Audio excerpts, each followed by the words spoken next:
ওই নমরুদ আমার আল্লাহকে মারার জন্য রেডি হয়ে গেছিল।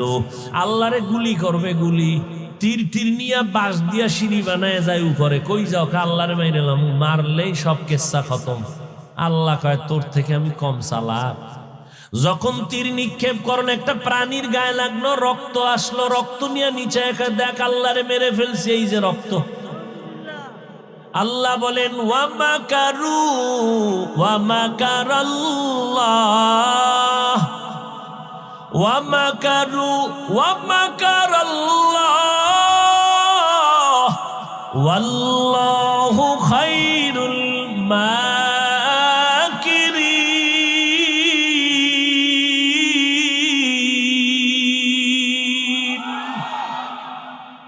এই নমরুদ্দারে মারার জন্য আল্লাহ কি পরিমাণ ফেরেশতা পাঠাইলেন। একটা অসুস্থ মশার সাথে জুতা। মশাটা ঢুকছে কোন দিক দিয়া? নাক দিয়া ঢুকে চান্দির গোড়ায়। বসে বসে ফাঁকে ফাঁকে একটা মিস কল দেয়, চান্দি গরম হয়ে যায়। এত ডাক্তার কবিরাজ এত হালুয়া খাইলো, নমরুদের মাথা কেউ ঠান্ডা করতে পারে না। হঠাৎ ভুইরা ভুইরা জোতার সাথে বাড়ি, ঠাস করে মাথা হিমেল হয়ে গেছে। নমরুদ দেখায় জুতার ভিতরে এত বরকত, মাথায় বান্ধা দে। কতক্ষণ? যতক্ষণ জুতা মাথায় লাগে মাথা ঠান্ডা, জুতা বন্ধ, আবার গরম। ওই মশায় বসে বসে একটু আঘাত করে। নমরুদ কয় আমি বুঝি না জুতার মধ্যে এত বরকত, এই জুতার বাড়ি বন্ধ করা যাবে না। কে দিবে? কয় কর্মচারীরা। জুতার বাড়ি দিতে আলাদা বেতন।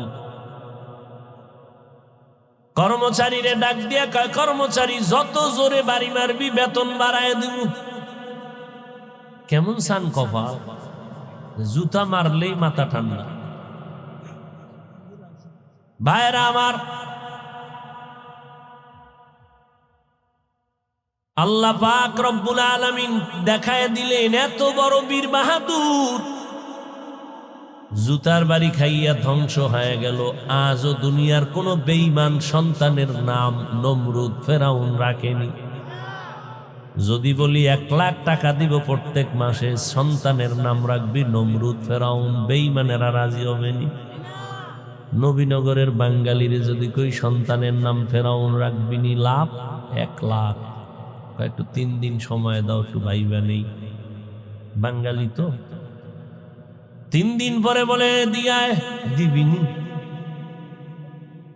কহ দিব, কসম খাইয়া কইছো, টাকাটা টাইম মতো বাড়ায় দিস।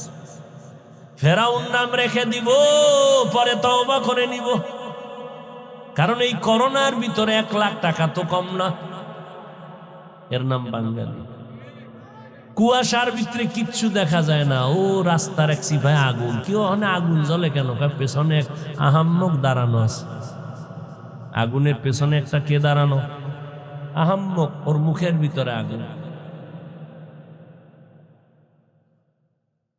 ভাইরা আমার, ওই ফেরাউন ফকিন্নির ফোলা মানুষের জমিনে শশা উঠাইয়া টুকরিতে ভরে মাথায় নিয়া মিশরে গিয়া বিক্রি করে 8 আনা পয়সা। কথার কথা, এইভাবে ফকিন্নি করতে করতে এক সময় টাকার মালিক হইয়া বিশাল ইতিহাস চেয়ারে বসছে। হামান রে বানাইছে ওজিরে আজম। চেয়ারে বয়া ফেরাউন বলে, হামান কি জাহাবনা? কয় ভিতরে তো গরম গরম ভাব। বলে কি চাও? বলে খোদা খোদা দাবি করতে মনে চায়, তাই করো। যেহেতু দাবি করবই, ছোটখাটো খোদা দাবি করে লাভ নাই। আনা রব্বুকুমুল আলা, আমি হলাম সব থেকে বড় খোদা। সেই ফেরাউন ধ্বংস হয়ে গেল। মশা মাছি কেউ পছন্দ করে না, আজও তার লাশ পড়ে আছে। কোথায়? কোটি টাকার মালিক দেখো, অভাব হয় না দূর, গরিব ঘুমায় আরাম করে মনটা বাহাদুর। ফেরাউনের লাশটা দেখো মিশর জাদু ঘরে, খায় না মাটি পোকা মাছি সবাই ঘৃণা করে। হৃদয়ে থাকিবে যার নম্রতা সাদা, রহমত আসিবে সেথা প্রভুর ওয়াদা। বড়র বাড়াই থাকলে দিলে রহমত আসবে না, নিজেকে নিজে ছোট মনে করিও সাদা। উঁচু জমিন থেকে পানি নিচু জমিনে যায়, তেমনি খোদার রহমত আসে নম্রতার হৃদয়। ভোগবিলাসের বাড়ি গাড়ি পরে রবে সব, থাকতে সময় স্মরণ করো আল্লাহ আমার রব। রব্বি আল্লাহ লা ইলাহা গায়রুহু ওয়া নবিহি মুহাম্মদ মুস্তাফাহু। এরে নবীর উম্মতের দল ও যুবক, ওয়াজে আইছো এখন ঘুমাইতে মন চায়? বাঙালির ঘুম আসেনি? পৃথিবীর নিকৃষ্টতম অ্যাটম বোম দুনিয়াতে আবিষ্কার হইয়া মানুষের পকেটে ঢুকার থেকেই ঘুম শেষ। দুনিয়ার বড় বড় গবেষকরা অ্যাটম বোম তৈরি করেছে। অ্যাটম বোম, মিসাইল, কামান। এক অ্যাটম বোম মেরে দিলে বাংলাদেশ দেখবা 3 মিনিটে নাই, ওটা আমেরিকা গেছি গা। কিন্তু এই অ্যাটম বোমে জমিন ধ্বংস হবে। তো তোমার আমার পকেটের মধ্যে যে অ্যাটম বোম বেঈমানের বাচ্চারা ঢুকায় দিছে, এটার দ্বারা শুধু দুনিয়া যাবে না, আখিরাত বরবাদ হয়ে যাবে। ওই অ্যাটম বোমের নাম কি? খুব খুশির খবর না? না যেভাবে হাসতেছো না, খুব মজার কথা বলছি, হাসির কথা। লজ্জা শরম না থাকলে আরে আর কোনো বয়ানে ধরবে না। ১৫০০ বছর আগে নবী বলে গেছেন, লা ঈমান লিমান লা হায়া আলা, যার লজ্জা নাই তার ঈমান নাই। ওরা ল্যাংটা করলেও কয় এখনো অর্ধেক ইজ্জত বাকি আছে। এরে যুবক, তোমার মতো যুবক জীবনে মাদ্রাসায় পড়ে নাই, আলিফ বা তাও শিখে নাই। একটু নজর দিয়া তাকাইয়া দেখো, স্কুলে পড়ে, কলেজে পড়ে, 5 বেলার নামাজ পড়ে, 1 বেলার নামাজও বাদ দেয় না। তোমরা জিহ্বা নাড়াইয়া একটু সাক্ষী দাও, আমি সত্য বললাম নাকি মিথ্যা বলেছি। তোমার ক্লাসের যুবক যুবতী যদি নামাজ পড়ে, বলো বাবা তুমি কেন পারবা না? অথচ তুমি আল্লাহ মানো, নবী মানো, কোরআন মানো, জাহান্নাম জান্নাত মানো, সব তোমাকে এত বয়ান করে বুঝাইতে হবে কেন? আরে আমাদের কথা মিথ্যা কেন মনে করেছো? তোমার চোখের সামনে আজ আমরা নবীর আদর্শ মানতে গিয়ে কই আমাদের সম্মান তো মোটেও কমলো না, আমাদের ইজ্জত কমে নাই। অতএব তুমি কেন নবীর তরিকার মালা গলায় লাগাইতে পারো না? আল্লাহ বলে, বান্দা আয় তওবা কর। আমি আল্লাহ তওবার দরজা খুলে রাখলাম, তওবা কর, কান্নাওয়ালা তওবা। আমি জিন্দেগির গুনাহ একটা সেকেন্ডের মধ্যে তোমারে মাফ করে দিব। ও নবীর উম্মতের দল, আল্লাহর দরবারে কান্না করো, তওবা করো। আজকে তুমি আল্লাহর নবীর উম্মত হইয়া সেই নবীরে চিনতে পারলা না। অথচ সাহাবায়ে কেরামের ইতিহাস, 10 জন সাহাবা জান্নাতের টিকেট পেয়েছেন। এর মধ্যে আবু বকর, ওমর, ওসমান, আলী। জীবনটা ভর এদের ইলমের অভাব নাই, আমলের অভাব নাই, তাকওয়ার অভাব নাই। আবু বকরের মতো বান্দা কত দামি। মদিনার নবী বলেন, ও দুনিয়ার উম্মতেরা, আমার আবু বকরের দাম কত? আবু বকর সব মুমিনের নেক আমল যদি এক পাল্লায় দাও, আমার আবু বকরের নেকের পাল্লা ভারী হয়ে যাবে। ওই আবু বকরের জান্নাতের টিকিট রেডি। তারপর আবু বকর ইবাদত বাড়াইয়া রাতের বেলা নামাজে দাঁড়ায় দাঁড়ায় কান্না করে। নবী নামাজের পরে বলে, আবু বকর নামাজে কাঁদলেন কেন? আবু বকর বলে, আল্লাহর আদালতে হাজির হওয়ার ভয়, এই জন্য কান্না করেছি। বলে, ভয় কেন? আপনার না জান্নাতের টিকিট রেডি? আবু বকর চোখের পানি ছেড়ে বলে, নবীজি, যেই আল্লাহ জান্নাতের টিকিট দিয়েছেন, ওই আল্লাহ যদি একদিন বেজার হয়ে যায়, টিকিট ক্যান্সেল হয়ে যেতে পারে। আবু বকরের মতো বান্দা কত দামি, সে যদি কান্না করে, জান্নাতের টিকিট পাইয়াও যদি জীবনভর কান্না করে, আমি কবরে কেমনে থাকবো? ওমরে ফারুক যদি জীবনটা দিয়া কান্না করেন, ও ভাইজান, তোমার আমার এলেম নাই, আমল নাই, তাকওয়া নাই, টুকটাক যা করি তাও অহংকারী ভাবের কারণে সব সওয়াব বরবাদ হয়ে গেল।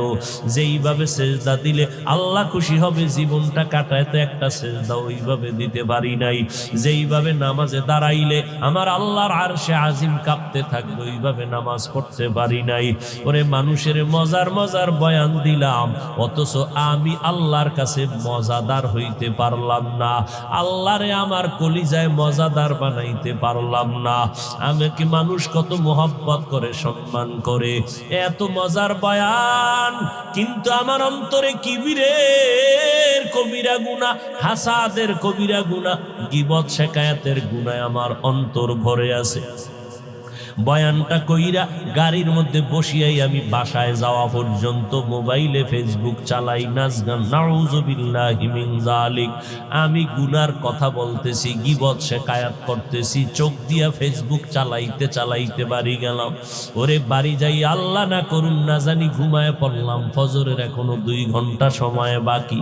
এমন একটা ঘুম দিলাম, টাটকা বয়ান কইরা গিয়া বাসায় ঘুম দিলাম। 10টায় উঠা দেখলাম ফজরের আর নামাজ কোনো খবর নাই। এই যদি হয় আমার হালাত, মানুষ আমারে যতই প্রাথমিকভাবে সম্মান করুক, এই সম্মানের কোনো মেয়াদ নাই। হঠাৎ করে দেখবা তুমি বর্ষো হঠাৎ করে মাটিতে পড়ে গেছো।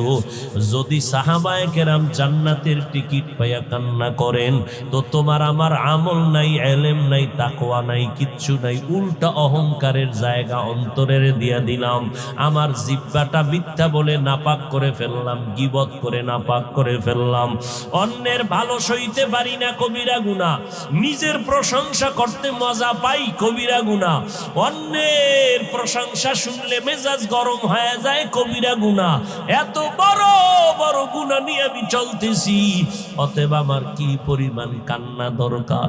অথচ আমার এই মাহফিলের মধ্যে কত মানুষ মোনাজাতে কান্না করে, আমার কপাল খারাপ, আমার চোখে এক ফোঁটা পানিও নাই। ও আল্লাহর বান্দারা, চোখে পানি না আসা কেউ বাহাদুরি মনে করবেন না, বরং আল্লাহর কাছে তওবা করবেন। কান্না যদি চোখে না আসে, এই বয়ানে এই মোনাজাতে যদি কান্না না আসে, আর কবে কাঁদবেন? কান্না না আসাটা রহমত নয়, বরং চোখে পানি আসা আল্লাহর বড় নেয়ামত, বড় রহমত। আল্লাহ কন ফালিয়াজহাকু কালিলা ওয়ালিয়াবকু কাসীরা। নবী বলেন ইবকু ফা ইল্লাম তাবকু ফাতাবাকু। বেশি করে কাঁদো, যদি কান্না না আসে বাহানা করো, এরপরও তোমার সওয়াব হবে। ও নবীর উম্মতের দল, সন্তান যদি মা বাবার শাস্তির ভয়ে যদি কাঁদে, ছাত্র যদি উস্তাদের শাস্তির ভয়ে কান্না করে, আমার আল্লাহর আযাবের ভয়ে কি এত কম? আবু বকর যদি আযাবের ভয়ে কাঁদেন, ওমর যদি জাহান্নামের আযাবের ভয়ে কান্না করেন, ওসমান রাদিয়াল্লাহু আনহু যদি কান্না করেন, ও আল্লাহর বান্দারা, আপনার আমার কি পরিমাণ কান্না দরকার। নিজেও মানুষ হইতে পারলাম না, নিজের ছেলে মেয়ে স্ত্রীকে মানুষ বানাইতে পারলাম না, মানুষ আমারে কত সম্মান করে, আজকে আমারে আগাইয়া নিতে কত মানুষের ঢল। কিন্তু যেদিন আজরাইল হাজির, ওই দিন আমার বক্তাগিরি সব ধ্বংস হয়ে যাবে। আমার আপন রক্তের সন্তানেরা গেঞ্জিটা বেলেট দিয়া কেটে কেটে রেখে দিয়া, ওই বাজারের 3টা দুর্বল সাদা কাপড়, ওই কাপড়ে প্যাকেট বানাইয়া জানাজা পড়াইয়া কবরে নিয়ে যাবে। এত ভক্ত, এত মহব্বতের বন্ধু কবরে এখন আর কেউ নাই। আমাকে বাঁশবাগানে কবরে শোয়াইয়া একটা বিছানাও দিল না, বালিশও দিল না, ওই 3টা সাদা কাপড় দিয়ে পেঁচাইয়া রাখলো। 2টা লোক দেখলাম কবরের মধ্যে নামিয়া গেল, একজন মাথার কিনারায় আর একজন পায়ের কিনারায়। মনে হয় জানো এই 2জন আমার সাথে কবরে থাকবে। বাঁশের চাল আর কলা পাতা দিয়া মিনহা খলাকনাকুমের আওয়াজ দিয়া মাটি দিতে দিতে হঠাৎ 2জন 2 মাথা দিয়া পায়ের কাফনের মুষ্টি, মাথার কাফনের মুষ্টিটার খুলিয়া 2জন লাফ দিয়া উপরে উঠা এবার আমারে আটকাইতেছে। এমন ভাবে আমার মাটি দেয় যেন নড়াচড়ার কোনো উপায় নাই। মাটি দিয়া দিয়া যখন সবাই বিদায়, আমার মায়ার নবী বলেন ওই কবরে এখন কেউ নাই, 2জন ফেরেশতা হাজির হয়ে যাবে, তোমাকে 3টা প্রশ্ন করবে। তুমি কয় টাকার মালিক জিজ্ঞাসার প্রয়োজন নাই, তুমি কোন দলের নেতা, কোন পরিমাণ এলেমওয়ালা শিক্ষিত জানার দরকার নাই, তুমি হিন্দু না বৌদ্ধ মুসলমান আলেম না মূর্খ কোনো কথা নাই। সবার বেলায় 3টা প্রশ্ন, রবের পরিচয় দাও, ধর্মের পরিচয় দাও, রাহমাতুল লিল আলামিনের পরিচয় দাও। নবীজি বলেন যারা দুনিয়াতে রবের গোলামি করে কবরে যাবে তারা বলবে রব্বি আল্লাহ, আমার রব আর কেউ না, আমার রব আমার আল্লাহ। যারা দুনিয়াতে ইসলামটারে গলার মালা বানায় গেল তারা কবরে গিয়া জবাব দিবে দীনিয়াল ইসলাম, আমার ধর্ম একমাত্র ইসলাম, আর কোনো আমার ধর্ম নাই। দুনিয়াতে যারা নবীর সুন্নতের আমল করিয়া যাবে, আঙ্গুলের নখগুলো কেমনে রাখবা সেখানেও নবীর সুন্নত যারা মানবে, জুতা কেমনে পরিধান করবা সেখানেও নবীর সুন্নত যারা মেনে চলবা, ওরে বাবা চুলগুলো রাখার ভিতরে নবীর সুন্নত যারা, নবীর তরিকায় চুল রাখবা, এইভাবে সুন্নতের আমল করিয়া যারা কবরে যাবে, নবীকে দেখাইয়া বলবে এই বান্দা নবীরে চিনুনি বলো। যারা আমার নবীর সুন্নতের আশেক এরা দেখা মাত্র চিনে ফেলবে, বলবে ইনি তো আমার সেই নবী যেই নবীরে না দেখে দাড়ি রাখলাম, টুপি পরলাম, আলেমদের মোহাব্বতের বয়ানে নামাজ পড়লাম। কত মানুষ টুপিওয়ালা বলে গালি দিল, পাগড়িওয়ালা বলে গালি দিল, তারপরে নবীর সুন্নত সারি নাই। নবী বলেন সাথে সাথে আল্লাহ গায়বী আওয়াজ দিবেন, ও কবরের ফেরেশতা আর আমার বান্দাটারে ডিস্টার্ব করবা না, জান্নাতের বিছানাটা বিছাইয়া দাও, 3.5 হাত কবরটারে বড় বালাখানা বানাও, কবরের ভেতরে জান্নাতের সাথে রাস্তা খুলে দাও, আমার বান্দা আরামে ঘুমাবে, দুনিয়াতে আরামে ঘুমাইতে পারে নাই। সবাই যখন ঘুমাইয়া যাইতো আমার এই আশেকটা যায় নামাজ বিছাইয়া কান্না শুরু করত, সিজদায় পড়ে ডাকতো আর বলতো ইয়া রব্বি হাবলি, আমাকে ডাকতো আর চোখের পানি ছেড়ে কান্না করত। ঘুমাইতে পারে না, খেতে পারে না, এখন আরামে ঘুমাবার ব্যবস্থা করে দাও, কিয়ামতের আগের দিন পর্যন্ত আমার বান্দা আরামে ঘুমাবে। নবী আফসোস করে বলেন দুনিয়াতে যারা রবের গোলামি করে না, ইসলাম মানে না, সুন্নতের আমল না করিয়া তওবা না করে গুনাহ নিয়ে কবরে যাবে, তাদেরকেও যখন 3টা প্রশ্ন করা হবে, ওই নাফরমান বেনামাজি গুনাহগারেরা বলবে হা হা লা আদরি, আফসোস আমি কিছুই জানি না, কিছুই জানি না। নবী বলেন সাথে সাথে আল্লাহ গায়বী আওয়াজ দিয়া বলবেন, ও কবরের ফেরেশতা নাফরমানের ধর, আমি আল্লাহ পাকের নেয়ামত দুনিয়াতে কম ভোগ করে নাই, আমার দেওয়া সূর্যের আলো, চাঁদের আলো, আসমান জমিন, আমার দেওয়া বৃষ্টির পানি, আমার দেওয়া জমিনের ফসল, গাছের ফল খাইলো, এত বড় নিমক হারাম একবার শুকর আদায়াতে আলহামদুলিল্লাহ বলে নাই। ওলামায়ে কেরাম পায়ে ধরে দাওয়াত দিত, নামাজ পড়ে নাই। এখন আর দেরি না করে কবরের জাহান্নামের বিছানাটা দিয়া দাও, কবরটাকে জাহান্নামের আগুন দিয়া ভরিয়া দাও। একটা না, 2টা না, 70 থেকে 99টা সাপ কবর ভরে যাবে। নবী বলেন আমার আল্লাহ সর্বশেষ কুদরতের আওয়াজ দিয়া বলবেন, ও কবরের মাটি, এই নাফরমানকে দুই পার্শ্ব থেকে জোরে জোরে চাপ দাও, এত জোরে চাপ দিবে পাঁজরের হাড় চুরমার হয়ে যাবে। ও আল্লাহর বান্দা, ও যুবকেরা, আল্লাহর আযাব সহ্য করার শক্তি নাই। দুনিয়াতে প্রচন্ড ঠান্ডা সহ্য করা যায় না, গরম সহ্য করা যায় না, একটা পেটের বাড়ি মশার কামড় সহ্য করা যায় না। গুনাহ নিয়ে যদি কবরে যাও, ওই সাপের কামড়, মাটির চাপ কেমনে সহ্য করবা? কপাল ভালো থাকলে দুই ফোঁটা চোখের পানি ছেড়ে আমার মাওলাকে ডাকো আর তওবা করো, আর বলো, দয়ার মালিক, এই ময়দানে আমার মতো গুনাহগার কেউ নাই। গুনার কারণে আমার হাত না পাক, আমার চোখ না পাক, আমার জিহ্বা না পাক, অন্তর না পাক। আয় আল্লাহ, গুনাহ নিয়ে কবরে যেতে চাই না, নেক আমল অবস্থায় যেতে চাই। জাহান্নামের আগুন সহ্য করার শক্তি হবে না রে আল্লাহ। দুফোঁটা চোখের পানি ছেড়ে তওবা করো, আমার আল্লাহ সাথে সাথে জীবনের গুনাহ মাফ করে দিবেন। ও যুবকেরা, স্কুলে পড়ো, কলেজে পড়ো, চাকরি করো, ব্যবসা করো, বাধা নাই। মা বাবার দোয়া নিয়া, আলেমদের পরামর্শ নিয়া পাঁচ বেলার নামাজ পড়ো, নবীর সুন্নাত মানো, মুরব্বীদের দোয়া নিয়া চলো। অহংকারী ভাব দেখাইয়া কারো সাথে খারাপ ব্যবহার করে কষ্ট দিও না। ও আল্লাহর বান্দারা, তওবা করে নাও, জীবনে আর নামাজ ছাড়বা না, বেপরদায় চলবা না, দাড়ি কাটবা না, মা বাবারে কষ্ট দিবা না, ওলামায়ে কেরামের বিরোধিতা করবা না। আল্লাহর কাছে অন্তর দিয়া যদি তওবা করতে পারো, আমার আল্লাহ জীবনের গুনাহ মাফ করে দিবেন।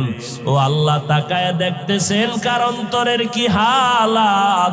যাদের অন্তরে তওবার খাঁটি নিয়ত আছে, মরিয়া গেলে যাব আর আল্লাহর আর নবীর বিরুদ্ধাচরণ করব না, ওলামায়ে কেরামের বিরোধিতা করে গুনাহগার হব না, মা বাবার দোয়া নিয়ে সামনে আগাবো। তওবা করার যদি নিয়ত থাকে রে বাবা, আল্লাহর দরবারে বলো, অন্তর নরম করে তওবা করো। কান্না যদি না আসে, আল্লাহকে বলো, আল্লাহ কান্নাওয়ালা চক্ষু দান করেন, জিকিরওয়ালা জিহ্বা দান করেন, আখিরাতের ফিকিরওয়ালা কলব দান করেন। আয় আল্লাহ, আমাদের সবাইকে খাঁটি তওবা নসিব করে দেন। তওবার উপরে মজবুত হইয়া মরণ পর্যন্ত আমাদের চলার তৌফিক দান করেন। শরিয়াতরা মুকদ্দম দারে আকনু, মারিফত আজ শরিয়াত নিসিতে বেরু। আল্লাহ তাআলা বলেন, আমার সাথে বান্দার সম্পর্কের নাম ইবাদত। যারা ইবাদত করবে তাদের নাম বান্দা, যার ইবাদত করবে তিনি হবেন মাবুদ। আমরা আল্লাহর ইবাদত করি, আমরা গোলাম। যার ইবাদত করি তিনি আমাদের মাবুদ,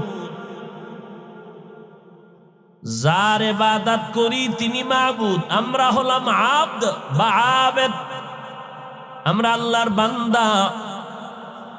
আসল সম্পর্কের মোহাব্বতে আল্লাহ আসল পরিচয় আমাদের ডাক দিলেন।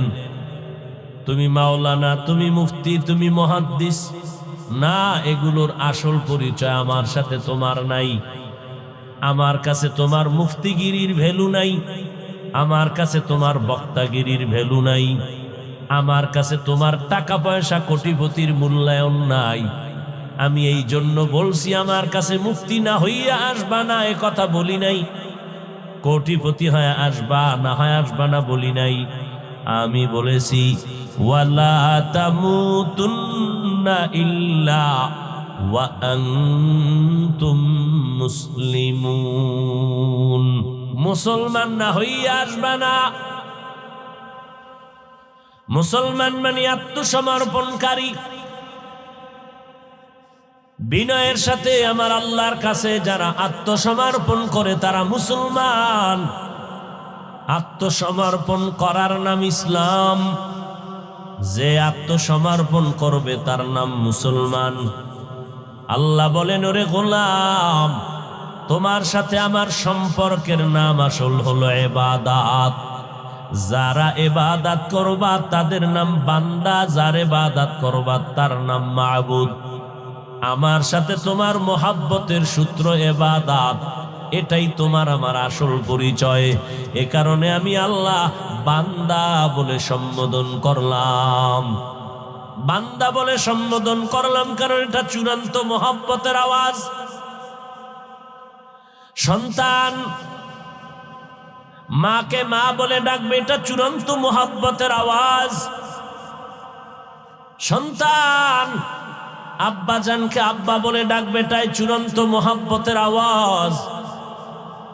একজন হাফেজ সাহেবকে ছাত্ররা হাফেজ সাহেব হুজুর বলে, এলাকার মানুষ হাফেজ সাহেব বলে ডাকবে, এটা চূড়ান্ত মোহাব্বতের আওয়াজ। মাওলানা সাহেবকে মাওলানা বলে সম্বোধন করবে, মোহাব্বতের চূড়ান্ত আওয়াজ। মাকে মা বলে ডাকবা, এটাই চূড়ান্ত আওয়াজ। মাকে তুমি মা বলে ডাক দিলে মা যেই পরিমাণ মজা পাবে, অন্য শব্দ দিয়ে ডাকলে মা 1000 গুণ মজা পাবে না। শুধু একটা মা, এই শব্দটায় মায়ের কলিজা ঠান্ডা। মায়ের ডাকটা যদি বন্ধ করে দেয়, মায়ের অন্তরে বুক ভরা ব্যথা। সন্তান আমাকে মা বলে ডাকে না, খানা নাই, ঘুম নাই, চোখের পানি পড়ে, কারণ সন্তানের মা ডাকে এত মজা। ওই মজার ডাকটা শোনার জন্য মা তার জীবনের সব সন্তানের পেছনে বিলাইয়া দেয়। বিনিময়ে কোনো টাকা চায় না, বাড়ি চায় না, চায় সন্তান মহব্বত করে আমাকে মা বলে ডাকবে। ঠিক আমার আল্লাহ আসমান জমিন বানাইয়া সব আমাদের গোলাম বানায় দিলেন। আল্লাহ দুনিয়াকে বানাইলেন আমাদের গোলাম, আর আমাদের বানাইলেন দুনিয়া, আমাদের বানাইলেন আমার আল্লাহ তার গোলাম। তুমি মাকে মা বলে ডাকবা, এজন্য মা পাগল, তাকায় থাকে কখন মা বলে ডাক দিবি। টাকা লাগবে না, বাড়ি লাগবে না, গাড়ি লাগবে না, তোর জবানের ডাকটা শুনতে চাই। আমার আল্লাহ কয়, গোলাম আমি আল্লাহ তোমার জবানে আমার নামের আওয়াজটা শুনতে চাই। জবান খুলে যদি একবার আল্লাহ বলে ডাক দেও, আমি আল্লাহর কুদরতি অন্তরে মায়ার জোশ এসে যায়। আমি ওই ডাকের বিনিময়ে তোর জীবনের সব গুনাহগুলো মাফ করে দেই। ইয়া ইলাহি मुझसे मुझको दूर कर, ताके देखो मुझ में तुझको एक नजर। या इलाही तू मेरा माबूद है, या इलाही तू मेरा माशूक है। আল্লাহ তাআলা বলেন, আমি বান্দা বলে ডাকলাম কারণ আমার মোহাব্বতের চূড়ান্ত আওয়াজ গোলাম। তোমার মোহাব্বতের চূড়ান্ত আওয়াজ আমি তোমার আল্লাহ, আমি তোমার মাবুদ। এই জন্য আমি বান্দা বলে ডাকলাম। দ্বিতীয় কথা, বান্দা বলার মধ্যে আর একটা কারণ হলো, আমি জান্নাত দিতে চাই আমার সব, শুধু মুমিন না। ও ইহুদিরা আয়, আমি জান্নাত দিব, তোরা আমার বান্দা, আসো। দুনিয়ার সব মানুষ আমার বান্দা। হিন্দু ধর্মের লোকেরাও আল্লাহর বান্দা, বৌদ্ধ ধর্মের মানুষ আল্লাহর বান্দা। কিন্তু আল্লাহ আর একটা ধাক্কা দিয়ে বলেন আমার বান্দা। আসমান কে বানাইছেন? আরো আস্তে করে বলেন। আল্লাহর নাম নিতে কি কোনো পুলিশের বাধা টাধা আসেনি? জিব্বা নাড়ায় আল্লাহকে বলবেন, এর থেকে আর ভালো মজার কিছু আছে? জোরে বলেন কে? জমিন বানাইলেন কে? এক কথায় সব মাখলুকাত সৃষ্টি কে করেছেন? কিন্তু আশ্চর্য বিষয়, আল্লাহ একবারও বলেন না আমার আসমান, আমার জমিন, আমার পাহাড়, আমার চন্দ্র, আমার সূর্য। আমাকেও বানাইছেন আল্লাহ, জমিন বানাইলেন আল্লাহ, কিন্তু জমিনটাকে বলে না আমার। আল্লাহ আমাকে বলেছেন তুই আমার বান্দা। জমিনের বলে না আমার জমিন, পাহাড়কে বলে না আমার পাহাড়। বান্দারে কেন বললেন আমার বান্দা? আমি উদাহরণটা এমন ভাবে দেই ভাই, আমার সন্তানের গায়ে জামা কাপড় একজনে হাতে নিয়ে কয়, হাফিজ ভাই জামাটা কে বানাইস? কার? আমি বললাম এ জামা আমার না। বলে তে জামা কে বানাইছে? আপনার ছেলের গায়ের। বলে আমি বানাইছি। টাকা কে দিয়েছে? আমি দিয়েছি। টেইলার্সের মিস্ত্রি মজুরি কে দিয়েছে? আমি দিয়েছি। আমি টাকা দিলাম, আমি বানাইলাম, সব আমি। এরপরে যখন বলে জামা কার? আমার না। টুপি কার? আমার না। জুতা কার? আমার না। ছেলে কার? আমার। ছেলে কার? আমার। ছেলে আমার, জামা বানাইছি আমি, ওটারে আমার বলি না কেন? টাকা আমি দিছি, বানাইছি আমি, কিনলাম আমি, মজুরি দিলাম আমি, তবে আমার জন্য বানাই নাই। জামা আমি বানাইছি কিন্তু আমার জন্য বানাই নাই, ছেলের জন্য বানাইছি। এই জন্য বললাম জামা আমার না, ছেলে আমার। আসমান আমি বানাইছি ঠিক, তবে আমার জন্য বানাই নাই, বানাইছি আমার বান্দার জন্য। এজন্য আমি আমার আসমান বলি নাই। বলে বান্দা কার? বান্দা আমার।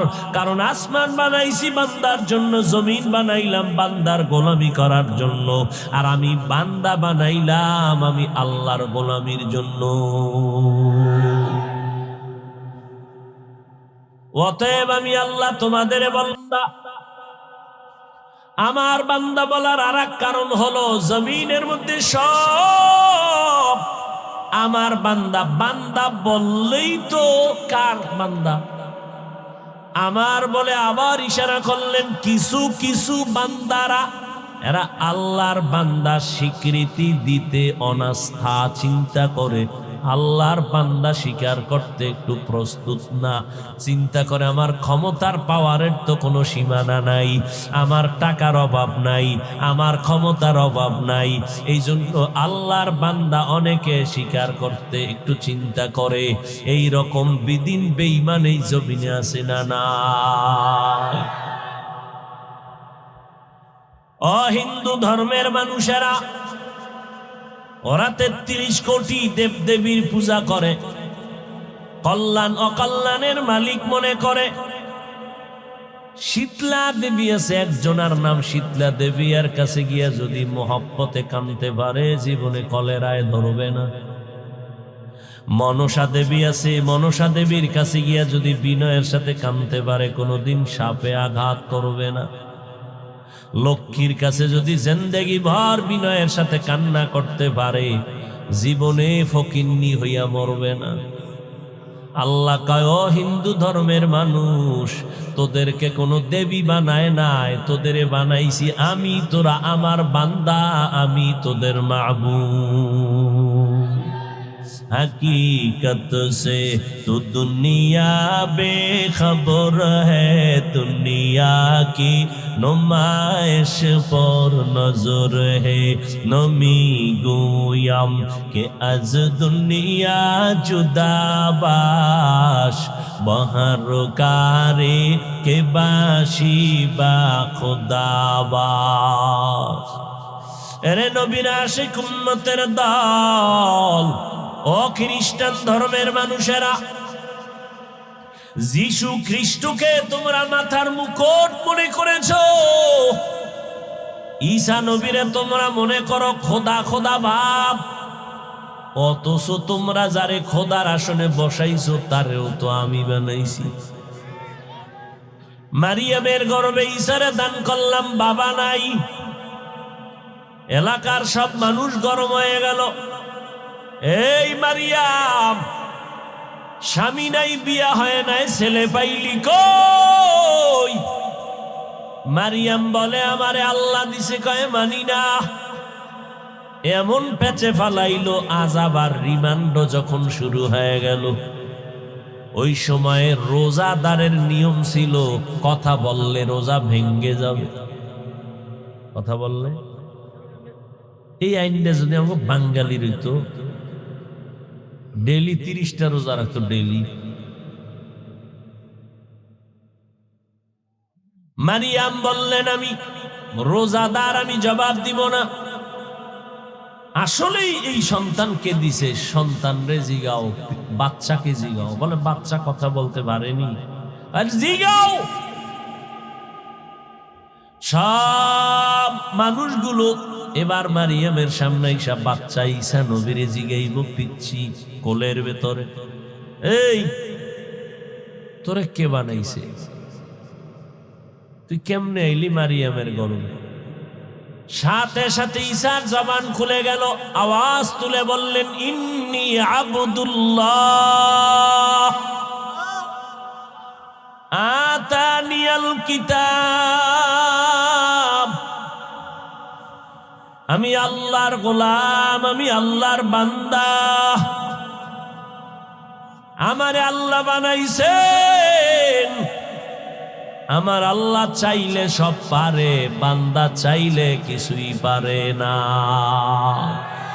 কাদের কুদরত দারি বর কামাল, আন্তা রব্বি আন্তা হাসবি জুল জালাল।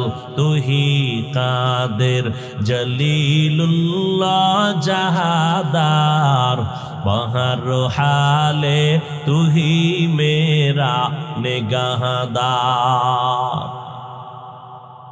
আল্লাহ চাইলে সব হয়, বান্দা চাইলে কিছুই হয় না। আল্লাহ চাইলে মদিনার নবী চায় আবু জাহাল কালেমা পর, আল্লাহ কয় আমি চাই না আবু জাহাল কালেমা পড়বে। নবী চেষ্টা কম করেন নাই, আবু জাহালের জবানে কালেমা জারি হয় নাই। এরে নবীর উম্মত, আমার আল্লাহ চাইলেন ওমরের মতো বান্দা কালেমা পড়বে, কালেমা পড়েই ফেললো। কালেমার বদৌলতে আল্লাহ ওমরের এমন পাওয়ার দান করলেন, এখন ওমর যেই পথে চলে শয়তান ওই পথে চলে না, পালায় যায়। কেমন বেড়া, শয়তান দেখলে পালায় যায়। আমগো এক বাঙালি কয়, হুজুর আলহামদুলিল্লাহ শয়তান আমারে দেখলো পালায়। কেন তুই ওমর নি? কয় না তো পালায় কেন? কয় আমি শয়তানের থেকেও বড় শয়তান। শয়তান জানে না যে এই পথে 4টা আকাম আছে, যে আকামের খবর আমি জানি। শয়তান এগুলো জানে না। যেই ওমর অর্ধজাহান শাসন করলেন খেজুর পাতায় বসে, কোনো গার্ড নাই, সিকিউরিটি গার্ড নাই, বডি গার্ড নাই, অর্ধ দুনিয়া শাসন করে গেলেন, কোনো গার্ড নাই। আজ 1500 বছর পরে সোনার বাংলায় দাঁড়াই এক মাওলানা কয় ওমরে ফারুক ভণ্ড। ভাগ্যের নির্মম পরিহাস। আজকে চিল্লাইয়া চিল্লাইয়া বয়ান করে করে, না খানা আছে না ঘুম আছে, শরীর ঠিক নাই, কত কষ্ট করতেছি সারা দেশে দৌড়াইয়া। এই দৌড়ানিটা আর কষ্ট দরকার ছিল হিন্দুদের মন্দিরে গিয়া করব, খ্রিস্টানের গির্জায় গিয়া করলে লাভ। কিন্তু ওদিকে যাওয়ার টাইম কই? 365 দিন তো মুসলমানের বুঝাইয়া পায়ে দইরা দইরা বয়ান কইরা মোনাজাতটা দিয়া গাড়িতে উঠতে না উঠতে দেখি মুসলমান বিড়ি মুখে নিয়ে বাজার থেকে বয়দান থেকে বাড়ি যায়। এই যে এত মুসলমান এখানে, আজকে অনেক আশেকেরা এখানে বসছে, ফজর পড়ে নাই, জহুর পড়ে নাই, আসর পড়ে নাই, মাগরিব পড়ে নাই, এশা পড়ে নাই। অথচ জিজ্ঞাসা করি যদি বলি বাবা নামাজ লাগেনি, বলে হুজুর আপনার ঈমান আছে। যদি বলি বাবা কয়েক ওয়াক্ত লাগবে, কয় 5 ওয়াক্ত। মাঝে মাঝে ছেড়ে দেওয়ার লাইন আসেনি, কয় না সবই ফতুয়া দিলারে বাবা, একবারও নামাজের আজান শুনে মসজিদে যাও না। আবার উল্টা ধমক দেও, নামাজ না পড়লে কি হবে, দিল পরিষ্কার, হুজুরদের থেকে আমরা অনেক ভালো। ও বাবা, তোমার আমি হাসির কথা বলি না, আসলে যদি তোমার আকল ঠিক থাকে, আমার যেই কথা বলতেছি এগুলো শোনার পরে তোমার লজ্জা থাকলে কান্না করা দরকার। দিলে ভরা অহংকার, চিনো না আজ খোদার ঘর। দিলে ভরা অহংকার, চিনো না আজ খোদার ঘর। নামাজের লাগিয়া কি তোর মোটেও মায়া লাগে না? নামাজের লাগিয়া কি তোর মোটেও মায়া লাগে না? চিন্তা করে দেখো না, কবরে কি যাইবা না? যেই কবরে আল্লাহ সারা বন্ধু কেহ থাকবে না। চিন্তা করে দেখো না, কবরে কি যাইবা না? চিন্তা করে দেখো না, কবরে কি যাইবা না? এ দুনিয়া সারিয়া কোথায় যাবি ভাগিয়া? এ দুনিয়া সারিয়া কোথায় যাইবা ভাগিয়া? মরণ তোমায় লইবে ঘিরি, যতই করো বাহানা। মরণ তোমায় লইবে ঘিরি, যতই করো বাহানা। চিন্তা করে দেখো না, কবরে কি যাইবা না? যেই কবরে আল্লাহ সারা বন্ধু কেহ থাকবে না। চিন্তা করে দেখো না, কবরে কি যাইবা না? এ দুনিয়ায় সবই পার, কবর যে তোর আসল ঘর। এ দুনিয়ায় সবই পার, কবর যে তোর আসল ঘর। কেমনে সেথায় থাকবি পরে, শুধুই মাটির বিছানা। কেমনে সেথায় থাকবি পরে, শুধুই মাটির বিছানা। চিন্তা করে দেখো না, কবরে কি যাইবা না? যেই কবরে আল্লাহ সারা বন্ধু কেহ থাকবে না। চিন্তা করে দেখো না, কবরে কি যাইবা না? অবশেষের ঠিকানা শুধুই মাটির বিছানা। মরণ থেকে যতই পালাও, মরণ তোমায় নিবে ঘিরি। যদিও সুদূর আকাশ পানে লুকাও, সেথায় লাগিয়ে সিঁড়ি। নদী পথে নৌকা চালাও ও মাঝি ভাই, বেলা ডোবার আগে আমি ওপার উঠতে চাই। ডুবে গেলে বেলা রে আর উঠে না, ভেঙ্গে গেলে মেলা রে আর জমে না। কয়দিন আর বাহাদুরি করবি রে যুবক? এই বয়সে কত যুবকের লাশ কবরে রাখলাম, কত যুবকের জানাজার ইমামতি করেছি। ও বাবা, তুমি আজকে বয়ান শুনতেছো, আল্লাহ না করুন আগামীকাল ঠিক এই সময় তুমি হতে পারো হসপিটালের রোগী। আল্লাহ বানাইতে পারেনি? ওই আমার মাওলারে ভয় করো রে বাবা, দুনিয়া কিছুই না, কয়দিন আর বাহাদুরি করবা। তোমাদের এক আপন বন্ধু হলো গানের শিল্পী মাইকেল। একটা গান গাইলে কত শত ডলার হাদিয়া। এত সুন্দর গানে টান মারতো, যেই গান তোমার কাছে মজা লাগে, আমার কাছে শুনতেই ভালো লাগে না। টাকার পাহাড় বানাইয়া ইউটিউবে এখনো সার্চ দিলে মাইকেলের চেহারা দেখবা, গান শুনবা। কিন্তু এই বান্দার টাকার পাহাড় যখন হয়ে গেল, ফাইনাল নিয়ত করে ফেললো, আমি মাইকেল 150 বছরের আগে মরণের বিছনায় যাব না। এই বিষয়ে যত প্রস্তুতি নেওয়ার প্রয়োজন নিয়ে নিল, আল্লাহর সাথে পাল্লা। মাইকেল এবার নিয়ত করলো, আমি 150 বছরের আগে মরব না। চেহারাটাকে কমপ্লিট বাঁধাই করে নিল, খালি হাতে কারো সাথে সাক্ষাৎ দেয় না, জীবাণু আসতে পারে। প্রায় 20 জনের মতো ডাক্তার তারে অল টাইম পাহারা দেয়, শতবার খানা চেক করে দেয়। মাইকেল এত সেফ চলে, আল্লাহর কুদরত। একটু আগে বলছি বান্দা চাইলে কিছু হবে না, আমার আল্লাহ চাইলে সবই সম্ভব। আমার আল্লাহ চাইলে হয়, বান্দা চাইলে হয় না।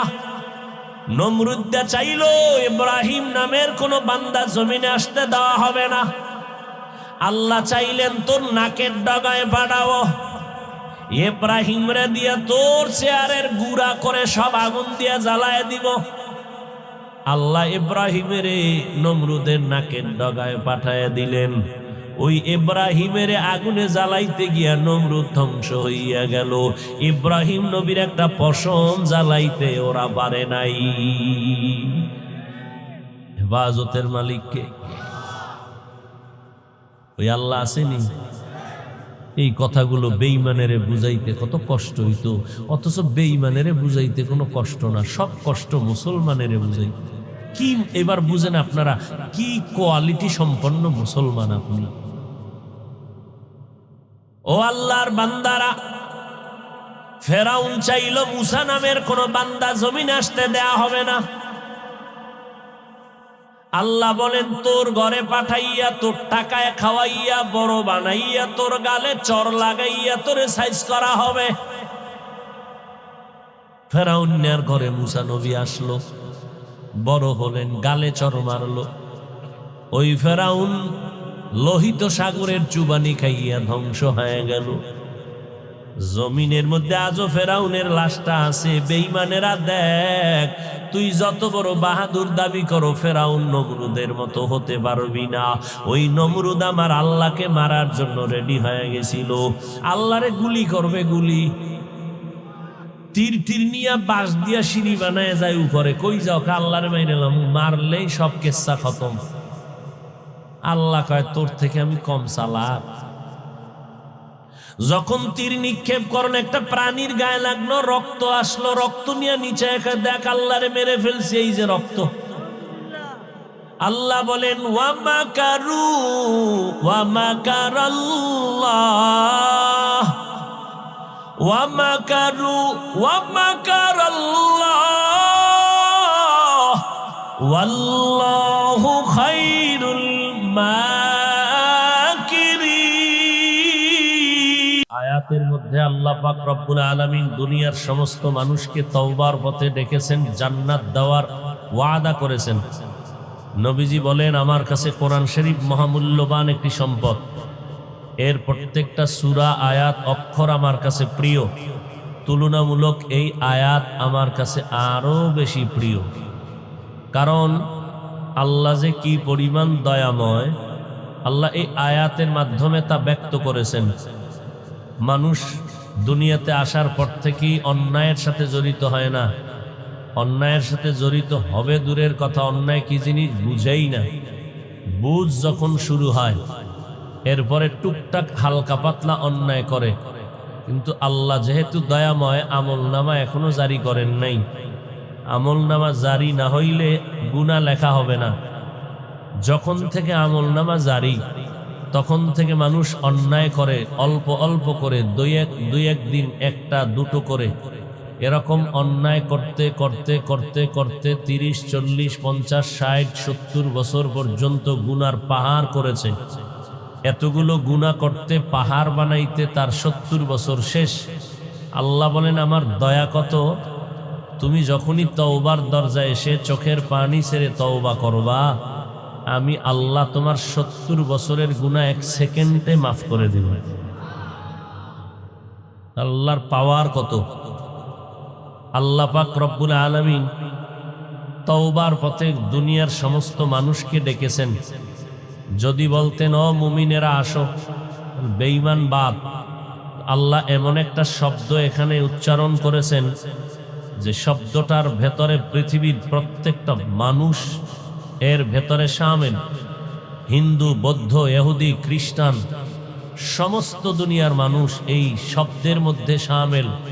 শব্দটা আরবি আওয়াজ হলো আব্দ, বাংলা বা উর্দু হলো বান্দা।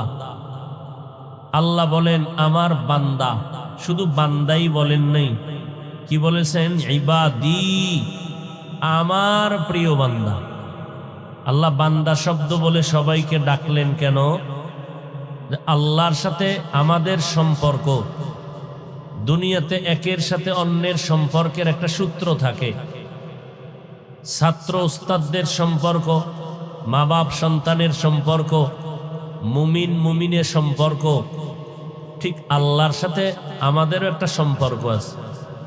সম্পর্কের সূত্র অনেক, এর মধ্যে একটা হলো আসল সূত্রটার দ্বারা মোহাব্বত বাড়ে। ছাত্রকে যদি জিজ্ঞেস করা হয় আমার ব্যাপারে, এই লোকটাকে চিনো? হ্যাঁ চিনি। আমাকে পরিচয় দাও। এর নামেই, বাবার নামেই, মায়ের নামেই, এলাকা, থানা, জেলা, অমুক জায়গায়, অমুক মসজিদে ইমামতি করে, এই পরিচয় একটা দিল। আর ছাত্র যদি ডাইরেক্ট পরিচয় দেয়, আমার ওস্তাদ, আমার শিক্ষক, তাহলে এটা আসল পরিচয় এবং মোহাব্বতের পরিচয়। এই পরিচয় মোহাব্বত বেড়ে গেল। ছাত্রের ব্যাপারে যদি আমাকে বলা হয় এই ছেলেটাকে, আমি তাকে পরিচয় দিলাম, ওর নাম এই, বাড়ি এই, বাবা এই, অমুক মাদ্রাসার ছাত্র, আর সব বাদ দিয়ে যদি বলি আমার ছাত্র, এর দ্বারা সন্তানের সম্মান বাড়লো না কমলো? বাড়লো। আল্লাহকে বলে আসমানের মালিক, জমিনের মালিক, হুয়াল হাইয়ুল কাইয়ুম, এটাও এক পরিচয়। আমার সাথে আল্লাহর মোহাব্বতের পরিচয় কি? তিনি আমার মাবুদ, তিনি আমার আল্লাহ। যদি বলেন এই তোমার পরিচয় কি, বলবে আমার বাবার বাড়ি এই, মায়ের বাড়ি এই, আমার পরিচয় আমি এই কাজ করি। আল্লাহ যদি ফেরেশতাকে বলে এত পরিচয় দরকার নাই, আমার বান্দা, আমার আর কোনো কিছুর দরকার আছে? এমপি সাহেব পার্লামেন্টে ঢুকবেন, মন্ত্রী ঢুকবেন, পাস কার্ড আছে, চিনে ফেলছে। অপরিচিত একজন লোক ঢুকতেছে,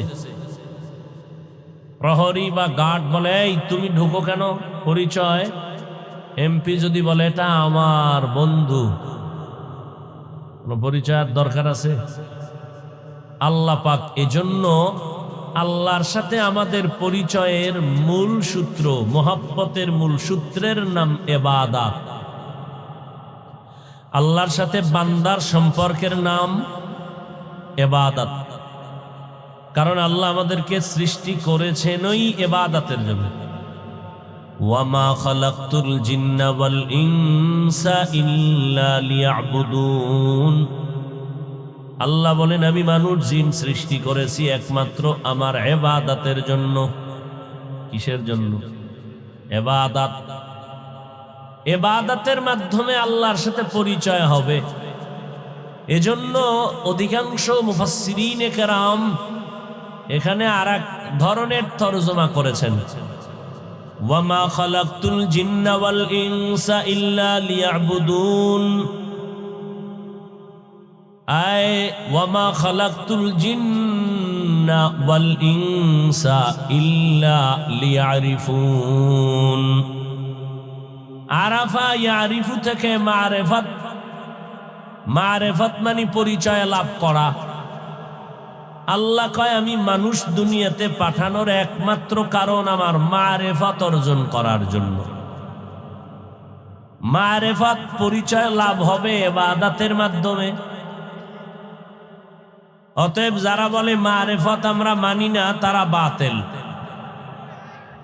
যারা বলে মারিফাত আমার জীবন শরীয়তের টাইম নাই তারাও বাতিল।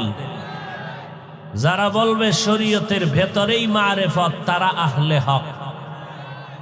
দুধের মধ্যে মাখন আছে না নাই? দেখা যায় আছে যে কথাটা কত পার্সেন্ট সত্য?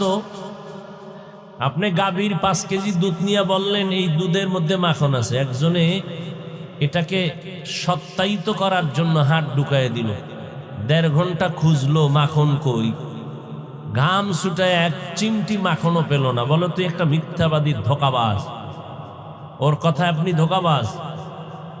হ্যাঁ, আপনি বলবেন কিয়ামত যেমন সত্য, পূর্ব দিগন্ত থেকে সূর্য উদিত হইয়া পশ্চিম দিগন্তে অস্তমিত হওয়া যেমন সত্য, গাভীর দুধের মধ্যেই মাখন আছে কথাটাও দেখি না, 1.5 ঘন্টা খুঁজলাম, পাইলাম না। হ্যাঁ আছে, খুঁজতে হবে লাইন মতো, অনলাইনে খুঁজলে পাওয়া যাবে। শরীয়তের মধ্যেই মারেফত, দেখা যায় না, ধরা যায় না, খুঁজতে থাকো, লাইন মতো খুঁজো, পেয়ে যাবে। লাইন ছাড়া না, লাইন মতো। লাইন কি? বিনা উজুতে খুঁজো, গাঞ্জা খায় খুঁজো, বেপর্দায় খুঁজো। শরিয়াতরা মুকদ্দম দার আকনু মারিফত আজ শরিয়ত নিসত বেরু শরিয়ত হো তরিকত হো তমামি হकीकत में মুহাম্মদ की গোলামি। একদল বলে আমরা মারিফত মানি না, তারা বাতিল। আর একদল এই জমিনে আছে, এরা বলে মারিফত আমাদের আসল। শরীয়ত আমরা মানি না, তারাও এরকম বহু মারিফতের সম্রাট আছে যারা শরীয়ত মানে না, মারিফতের সম্রাট হয়ে লাল কাপড় পেঁচায় বসে থাকেন। আছে না নাই? এরা আঙ্গুলের নখগুলো সাধনা করে অনেক বড় বানায়। 10 আঙ্গুলে আংটি 20টা, ঠিক মতো গোসল নাই, খাওন নাই, নিরামিষ খায়, সাধনা করে। এরা সাধক, মারেফতের সম্রাট। এদের চুল যেমন লম্বা, মোচ আরো লম্বা। মোচ এত বড় যে এটাকে ঘুরাইয়া কানের উপর দিয়ে নিয়ে ফেলে দেয়। কারণ মারেফতের সম্রাটদের একটা আলাদা গেট আপ থাকতে হবে না, আলাদা এর পরিচয়। পেছন থেকে তাকাইলে নারী না পুরুষ চিনার কোনো উপায় নাই। কথা বুঝেননি? নবীনগর বাস স্ট্যান্ড থেকে ঢাকায় রওনা এক মারেফতের সম্রাট। তো বিভিন্ন বাস স্ট্যান্ডের ভেতরে অনেক ভিক্ষুক ভিক্ষা করে।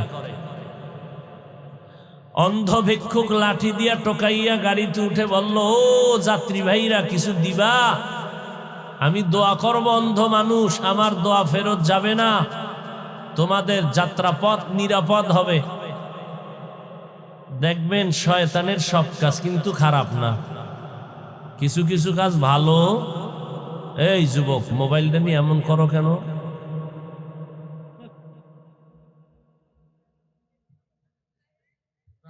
ভাইরা আমার, এবার ওই মারেফতের সম্রাট কিছু টাকা দিল। কাকে?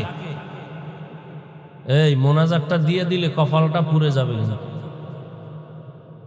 বাকি শুধু হাত দুইটা শুধু উঁচা করবো, এই আর নিচে নামবে না আগামী বছরের আগে।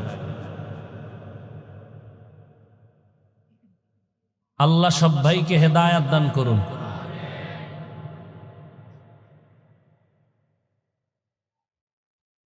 অন্ধ ভিক্ষুককে টাকা দিল। বাসের ভেতরে নারীও থাকে, পুরুষও থাকে। টাকাটা ভাইলো যে হাতের মধ্যে আঙ্গুল স্পর্শ করে বুঝলো একটা ভালো নোট পাইছে, এর জন্য একটা ভালো দোয়া করা দরকার। টাকা দিল কে? মারেফতের সম্রাট। কারণ সে মারেফতের সম্রাট না শরীয়তের সম্রাট না হলুমান, চিনার উপায় নাই। অন্ধ মানুষ বুঝেও না, ডান হাতটা বাড়াইয়া মাথায় হাত দিছে, চুলগুলো খুব কি বড়, খুব খুশি, মনের মতো একটা দোয়া করে দিল। আল্লাহ চাওয়া মাত্র দিয়ে দিল। পুরুষের কপালে ঠাড়া বলল বোধহয়, প্রথমে আমাকে এক মহিলাই দান করে দিল, লম্বা চুলওয়ালা। আমি অন্ধ মানুষের দোয়া তুমি খালি ফিরাও না, দোয়া করে দিয়ে আল্লাহ তার গর্বে একটা নেককার বাচ্চার ব্যবস্থা করে দিল।